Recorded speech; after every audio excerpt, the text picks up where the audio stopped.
Ladies and gentlemen, welcome to Liverpool FC, where legends never die. They just get 2-year contract extensions. Mohamed Salah and Virgil van Dijk are staying until 2027. Because why? Let Real Madrid steal all your players when you can at least lock a few in like they're on probation. Yes, it's official. Salah and Van Dijk are set to stay. Trent, however, well, he's already Googling Spanish phrases like Hola Carlo and do I really have to defend in La Liga? Let's dive in.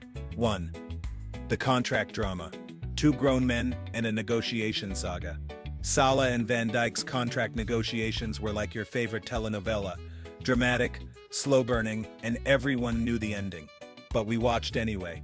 Van Dijk went from "I don't want to talk about my futures" to "progress is being made," which in football language means they finally added a 0 to the offer. And Salah, he went from "probably more out than in" to "okay, fine. I'll stay, but only if you admit I'm still the king of Anfield." It got so tense at one point Liverpool fans were refreshing Fabrizio Romano's tweets like it was the stock market. Every "here we go" was treated like a government announcement. Meanwhile, Salah and Van Dijk probably spent half the negotiation time pretending not to care, posting vacation pics while secretly waiting for that final WhatsApp message from their agent saying they caved. 2 years. Big money. Congrats, King. Liverpool's new strategy is clear. Keep the legends, even if their knees are writing retirement letters after every game. Negotiations dragged on longer than an average VAR check. By the time the contracts were agreed, Trent had already started house hunting in Madrid. Salah scoring 32 goals at 32 is proof that he's aging like fine wine. Van Dijk, meanwhile, is the vintage bottle that still keeps defenders sober. Liverpool fans watching these negotiations were like, please just sign them before Real Madrid smells blood again. Van Dijk basically forced the club's hand by being the only adult in the dressing room since Henderson left. You can't lose your captain and your pharaoh in the same season. 2. Salah's stats. Father Time who? Salah has 32 goals and 22 assists this season. Let me say that again. He's 32 years old and has contributed to 54 goals. Most 32-year-olds are worried about their back. Salah's out here breaking defenders' ankles for fun. This man's contract should have come with a bonus clause for every time he makes a fullback cry on live TV. Liverpool fans didn't just want Salah to stay. They were ready to start a GoFundMe if it meant keeping him for 2 more years. The man has been dragging defenders and carrying the attack like it's part of his gym routine. His consistency is so wild, you'd think he made a pact with the football gods. And all he had to give up was his hairline. Fair trade, honestly. Since joining in 2017, Salah has basically completed football. Premier League, Champions League, FA Cup, League Cup, and enough goals to scare Thierry Henry in his sleep. Salah's so consistent you could set your watch to his goal tally. Siri probably asks him how many goals to expect next season. If Liverpool let Salah walk, Arne Slot would have risen from his sabbatical just to slap someone. This man's output is so high even ChatGPT is like, bro, slow down, you're messing with the stats curve. At this rate, Salah is going to retire at Anfield, become assistant manager, then return to the pitch mid-season because someone pulled a hamstring. 3. Van Dijk. The tower that talks softly. Virgil van Dijk, the defender who made other defenders look like they were still using trial versions of FIFA. He came from Southampton for a record fee in 2018. People laughed. Now he's the reason strikers wake up in cold sweats. Van Dijk's contract talks had the energy of a silent threat. Calm on the outside, but everyone at Anfield knew that losing him would cause a full-blown defensive identity crisis. He's not just a center-back, he's a walking aura. Strikers don't just play against him. They reconsider life choices mid-run. Keeping Van Dijk wasn't a luxury. It was emotional security for every Liverpool fan who still has PTSD from the Lovren days. 4. Trent Alexander-Arnold, the Madrid temptation. And then there's Trent, the youngest of the big 3, and the only one with 1 foot already in a tapas bar. While Salah and Van Dijk were renewing vows with Liverpool, Trent's camp was busy learning the Spanish for "where's the Bernabeu restroom." While Salah and Van Dijk were locking in their future, Trent was busy being Liverpool's most stylish flight risk. Every time he smiled in a press photo, fans were zooming in to see if his passport was peeking out of his pocket.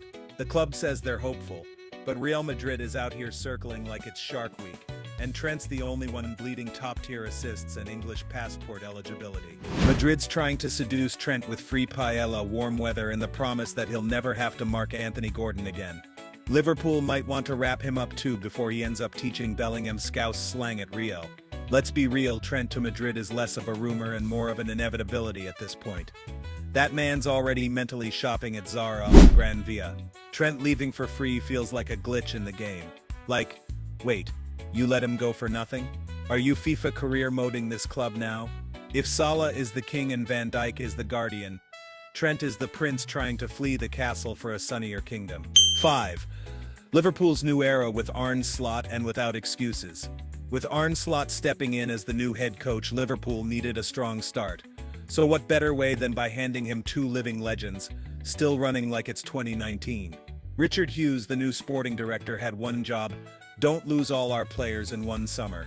And so far, mission accomplished-ish. Arne Slot isn't just walking into Klopp's shoes, he's walking into a pressure cooker strapped to a rocket.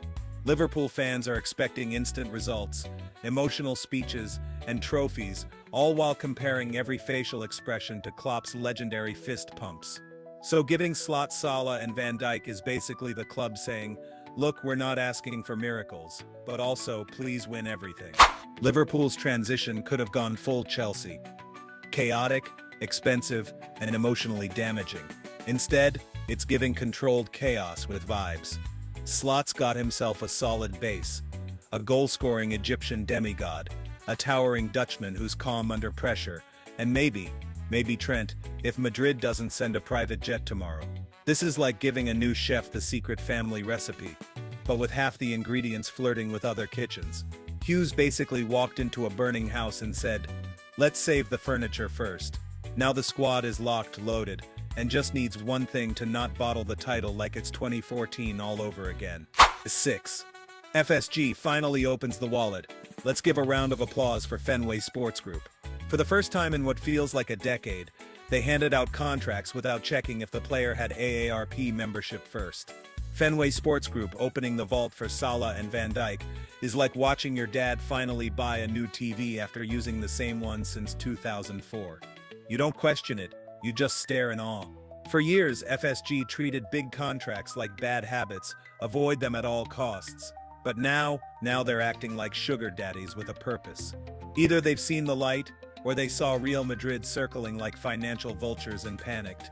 Salah's turning 33 in June, Van Dijk 34 in July, and yet they're getting new deals, which means either FSG has seen the light, or they're secretly getting buy one get one free deals from the agents. For a club that treats wages like charity donations, this was a bold move. Someone definitely hacked their budgeting spreadsheet. Maybe Klopp left behind a hidden message. Give Mo and Virg new deals or I'm coming back with a vengeance.